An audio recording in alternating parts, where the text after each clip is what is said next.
नमस्कार दोस्तों, दर्पण सिविल सर्विसेज के डिजिटल प्लेटफॉर्म पर आप सभी का एक बार पुनः स्वागत है। जैसा कि ये इकोनॉमी की जो लेक्चर सीरीज चल रही है, उस लेक्चर सीरीज में हमने कृषि से संबंधित और उद्योगों से संबंधित सभी टॉपिक्स को बहुत अच्छे तरीके से पढ़ लिया है। आज का ये जो वीडियो है, ये जो आपकी इकोनॉमी है, इकोनॉमी का जो सिलेबस है, उसका जो पहला चैप्टर है, पहली यूनिट है, उसका जो पहला पॉइंट क्या बोलता है इकोनॉमी के सिलेबस में आपका, कि भारत में कृषि, उद्योग और सेवा क्षेत्र के मुद्दे एवं पहले। ठीक है, तो ये आज की तारीख से ये पहली यूनिट का पहला पॉइंट आपका समाप्त होने वाला है, जिसके लगभग 40 के करीब लेक्चर क्या हो जाएंगे, अपलोड हो चुके हैं। 38 या 39 लेक्चर अपलोड हो चुके हैं। आप उन सभी लेक्चर्स को देख करके अपनी पहली यूनिट के पहले टॉपिक कृषि, उद्योग और सेवा क्षेत्र के मुद्दों को कवर कर सकते हैं अच्छे तरीके से मेंस के लिए। ठीक है, आज का जो टॉपिक होने वाला है, आखिरी टॉपिक इस यूनिट के पहले टॉपिक का, उसमें हम कवर करेंगे भारत में सेवा क्षेत्र को। ठीक है, सेवा क्षेत्र के बारे में देखेंगे क्या मुद्दे हैं और क्या पहले उसमें सरकार द्वारा क्या प्रयास किए जा रहे हैं ताकि सेवा क्षेत्र में लगातार और वृद्धि होती जाए। ठीक है, टॉपिक चालू करने के पहले हम देखते हैं आपके लिए जो कल का प्रश्न दिया गया था, कल के लिए जो आपका मेंस आंसर राइटिंग का प्रश्न था कि उसमें प्रश्न ये दिया गया था कि मध्य प्रदेश में जैसे कि हमने क्या देखा था पिछले उसमें 2 वीडियो में, कि भारत में क्या चलाया गया, भारतीय अर्थव्यवस्था के उत्थान के लिए आत्मनिर्भर भारत अभियान चलाया गया।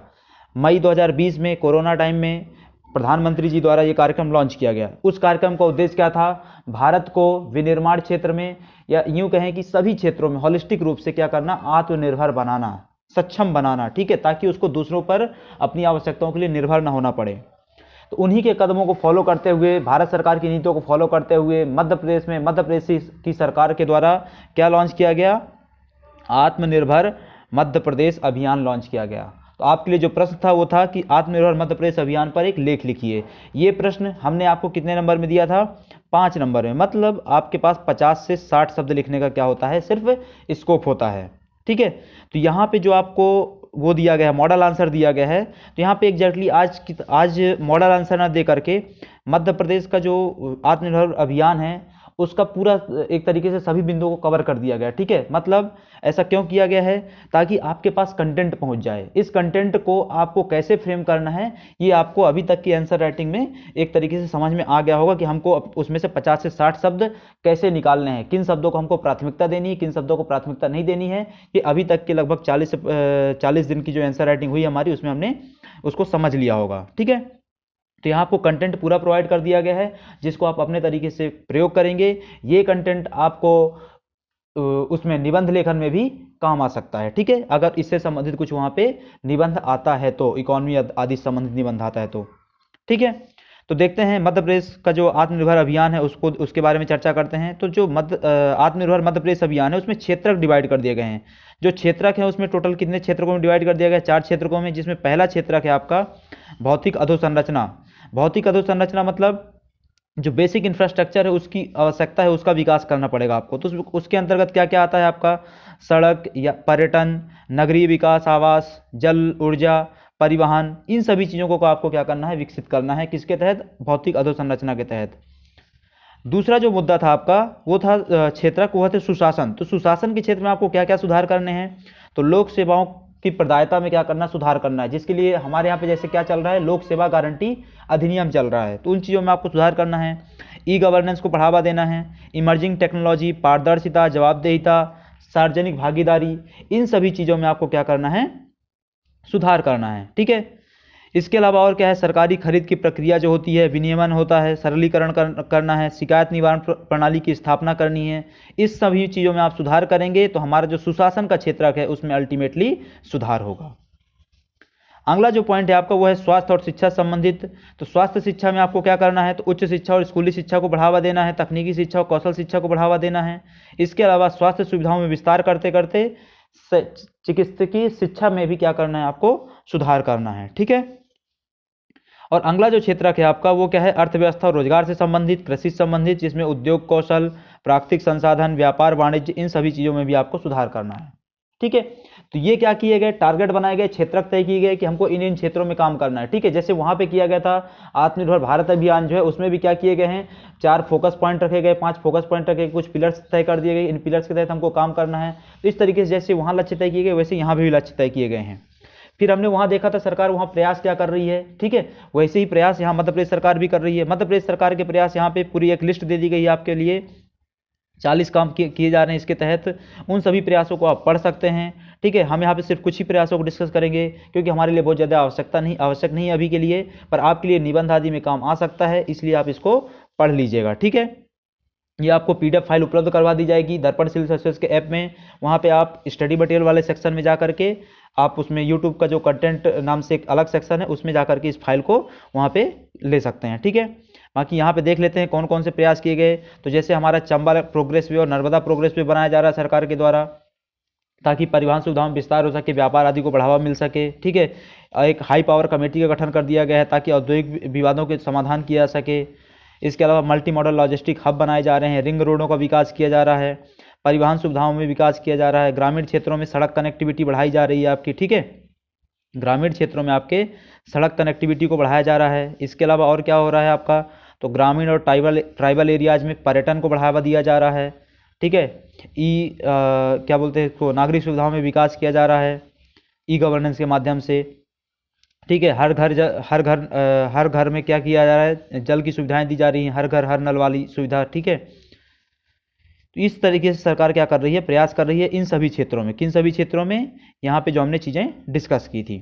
तो इस तरीके से मध्य प्रदेश का जो आत्मनिर्भर अभियान है उसको गति प्राप्त हो रही है। इन सभी पॉइंट्स को आप एक बार देख लीजिएगा, ठीक है। अब चलते हैं आपका जो आज का टॉपिक है सेवा क्षेत्र में, ठीक है। तो सेवा क्षेत्र में देखते हैं सेवा क्षेत्र क्या होता है, उसके बारे में चर्चा करते हैं। तो अर्थव्यवस्था का वो क्षेत्रक जो प्राथमिक और द्वितीयक क्षेत्र को क्या करता है, सेवाएं प्रदान करता है, उनकी प्रगति के लिए क्या होता है, सहायक सिद्ध होता है। अर्थव्यवस्था का वह क्षेत्र जो सेवा संबंधित कार्यों में लगा हुआ है, सेवा क्षेत्र कहलाता है, ठीक है। ये प्राथमिक और द्वितीयक क्षेत्र को सेवाएं प्रदान करता है। इसके तहत क्या क्या चीज़ें आती हैं आपका, तो परिवहन आता है, ठीक है, कुरियर सेवाएं, सूचना सेवाएं, प्रतिभूतियां, real estate, hotel management, hotel restaurant, ठीक है, अपशिष्ट प्रबंधन, वैज्ञानिक एवं तकनीकी सेवाएं, स्वास्थ्य कल्याण, समाज कल्याण, लोक कला और मनोरंजन सेवाएं।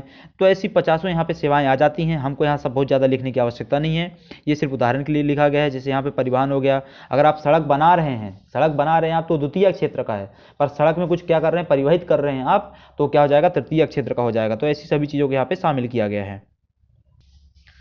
अब आपका जो ये सेवा क्षेत्र है, इसका GDP में लगभग कितना योगदान जा रहा है, आज की तारीख में लगभग 60% तक का योगदान जा रहा है, ठीक है। ये एग्जैक्ट फिगर नहीं है, लगभग इसलिए बोला जा रहा है, लगभग 60% तक का योगदान इसका GDP में पहुंच रहा है, ठीक है। अब देखते हैं भारत में सेवा क्षेत्र की स्थिति क्या है।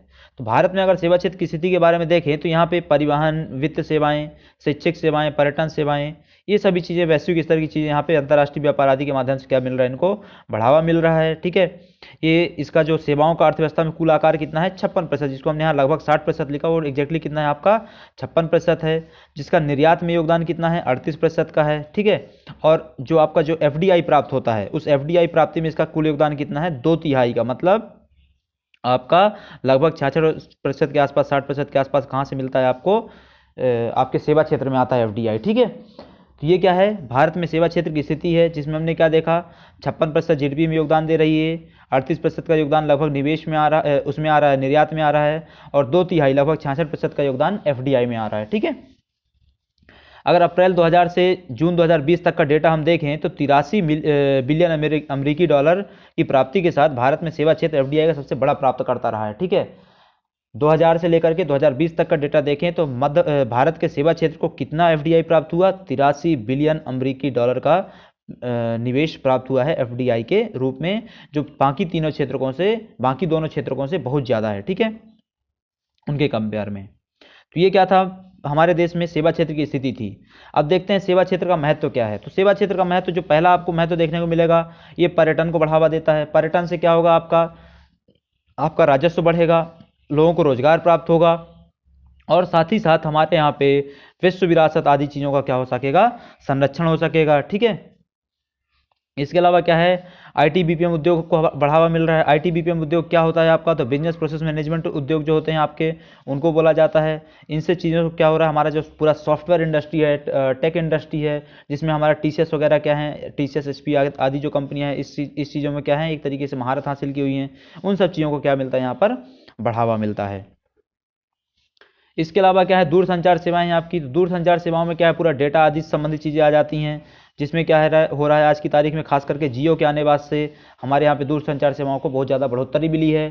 ठीक है, जियो के आने के बाद से इसमें क्या है, अभी जैसे अगर हम 2020 में प्रति व्यक्ति वायरलेस डेटा की बात करें तो 11 GB प्रति माह था, 2024 तक में 18 GB प्रति माह तक पहुंचने की उम्मीद है। मतलब एक व्यक्ति औसतन हमारे देश में कितना डेटा खर्च कर रहा है प्रति माह, 11 GB डेटा खर्च कर रहा है। ठीक है, जो 18 GB तक पहुंचने की उम्मीद है 2024 तक में।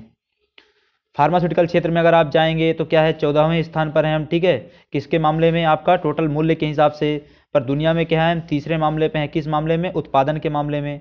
फार्मास्यूटिकल सेवाएं जो हैं हमारी, तो दुनिया में उत्पादन के मामले हम तीसरे रैंक पे हैं, जबकि उनमें क्या बोलते हैं उसको, मूल्य के मामले में कितने नंबर पे आते हैं, 14th रैंक पे आते हैं।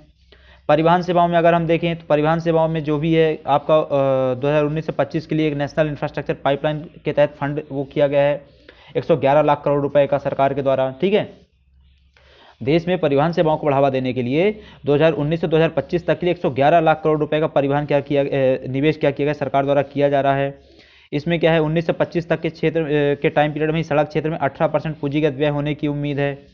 ठीक है, और 100% बिजली से चलने वाले 2030 तक में आपको क्या करना पड़ेगा, वाहनों को उतारने की उम्मीद है। ठीक है, आपका जो इलेक्ट्रिक ऑटोमोबाइल सेक्टर की बात की जा रही है यहाँ पर।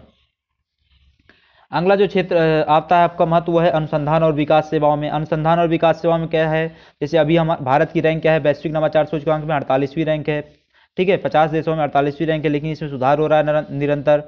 अनुसंधान और विकास में भारत का सकल व्यय कितना है, 2020 में 96 बिलियन अमेरिकी डॉलर का था, जिसमें क्या हो रहा है, 2% की दर से लगातार क्या हो रही है, जीडीपी में वृद्धि हो रही है। इसके अलावा आपकी बिजली सेवाएं हैं। बिजली सेवाओं में अभी जो हमारी जो उत्पादन क्षमता वो कितनी है, 3,74,199 मेगावाट की है, 3,74,199 मेगावाट की। इसमें मध्य प्रदेश की भागीदारी कितनी है, इसमें 18,000 मेगावाट की। कितनी भागीदारी है मध्य प्रदेश की, 18,000 मेगावाट की। ठीक है, अगर हम इसको बिजली की सेवाओं के मामले में देखें तो भारत दुनिया का तीसरा सबसे बड़ा उत्पादक और दूसरा सबसे बड़ा क्या है, उपभोक्ता है। ठीक है, बंदरगाह और नौवहन सेवाओं में जाएं तो हमारे यहाँ पे 704 मिलियन टन कार्गो का यातायात होता है सालाना। ठीक है, तो मतलब हमारे यहाँ पे जो व्यापार हो रहा है, जलयान व्यापार हो रहा है, बहुत ज़्यादा बड़े स्तर पर हो रहा है। तो ये क्या था, भारत में सेवा क्षेत्र का पूरा महत्व था। अब देखते हैं भारत में सेवा क्षेत्र संबंधित मुद्दे कौन कौन से हैं। तो इसमें कई सेवा क्षेत्रों में उत्पादन को मापना कठिन है। उदाहरण के लिए आपका सार्वजनिक शिक्षा का जो क्षेत्र है, वहाँ पे उत्पादन को माप पाना बहुत कठिन है। ठीक है, इसके अलावा भारत में सेवा क्षेत्र में विकास का पैटर्न सभी सेवाओं में एक समान नहीं है। मतलब क्या है, परिवहन में अलग प्रकार से योगदान आ रहा है, पर्यटन में अलग प्रकार से योगदान आ रहा है, बैंकिंग सेक्टर में अलग प्रकार का योगदान है, इस टाइप से समानता नहीं है। ठीक है, हर सेक्टर बराबर वृद्धि नहीं कर रहा है। और क्या है, तो घरेलू और कानून सेवा व्यापार पर प्रतिबंध लगा हुआ है। एक तरीके से कैसे है कि भारत में घरेलू कानून जो हैं वो कहीं ना कहीं कुछ चीज़ों को क्या करते हैं, प्रतिबंधित करते हैं, जिससे क्या है, व्यापार अच्छे तरीके से नहीं हो पाता। और सेवाओं में रोजगार में समस्या जाती है कि भाई आपका यहाँ पे लगभग 56 से 60% का जीडीपी में योगदान दे रहा है, पर उसकी तुलना में रोजगार में उतना योगदान नहीं आ रहा है। तो ये आपके क्या है, भारत में सेवा क्षेत्र संबंधित मुद्दे हैं। तो आज हमने जो देखा वो क्या था कि भारत में सेवा क्षेत्र क्या है, उसका महत्व क्या है, उससे संबंधित मुद्दे क्या हैं। तो आज का जो लेक्चर था आपका, आपकी इकोनॉमी की पहली यूनिट के पहले टॉपिक कृषि उद्योग और सेवा क्षेत्र से संबंधित टॉपिक का आखिरी लेक्चर था, जिसमें हमने लगभग टोटल 38 या 39 लेक्चर अपलोड किए हैं। प्ले लिस्ट में आप जाकर के सभी वीडियोज को देख सकते हैं। अब जब हम नेक्स्ट वीडियो में मिलेंगे तब हम आपका पहली यूनिट का जो दूसरा टॉपिक है, भारत में राष्ट्रीय आय की गणना, इससे संबंधित टॉपिक को चालू करेंगे। ठीक है दोस्तों, तो अब से मिलते हैं अगले वीडियो में। तब तक के लिए आप सभी का धन्यवाद।